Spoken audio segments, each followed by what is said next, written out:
পলিটিস ইলেপিডাস একটি চমৎকার ছদ্মবেশী মাকড়সা, সাধারণত ট্রি স্ট্যাম্প অর ওয়েভার নামে পরিচিত। ভালোভাবে না দেখলে আপনি হয়তো এই মাকড়সাকে গাছের একটি পিণ্ড কিংবা গোলক ভেবে বসতে পারেন। এটি দিনে পুরোপুরি নিষ্পন্দ থাকে, কিন্তু রাতে তার ওয়েব ঘূর্ণন শুরু করে। এটি পুরোপুরি একটি সাধারণ প্রজাতির, কিন্তু এটি নিজেকে সবার চোখের আড়াল রাখতে পারদর্শী এবং বেশিরভাগ সময় আপনি এটি কোথায় অবস্থান করছে তা বের করতে পারবেন। ভালো খবর হচ্ছে তার আক্রমণাত্মক না এবং মানুষের জন্য ক্ষতিকারক নয়। এই প্রজাতি দক্ষিণ পূর্ব এশিয়ার এবং উত্তর কুইন্সল্যান্ড এবং অস্ট্রেলিয়ায় পাওয়া যায়। ওয়ার্ক অ্যারো স্পাইডার আরেকটি ছদ্মবেশী মাকড়সা। কিছু কি বুঝতে পারছেন? গাছটিতে কি কিছু দেখা যাচ্ছে? কিছুক্ষণ দেখুন, এখন বুঝতে পারছেন? এটি হচ্ছে এক ধরনের মাকড়সা।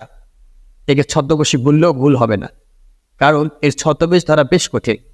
এই মাকড়সাটি অস্ট্রেলিয়াতে পাওয়া যায়। এটি তার দেহ চ্যাপ্টা করে এমনভাবে ছদ্মবেশ ধরে যে তা অনেক সময় বোঝাই যায় না।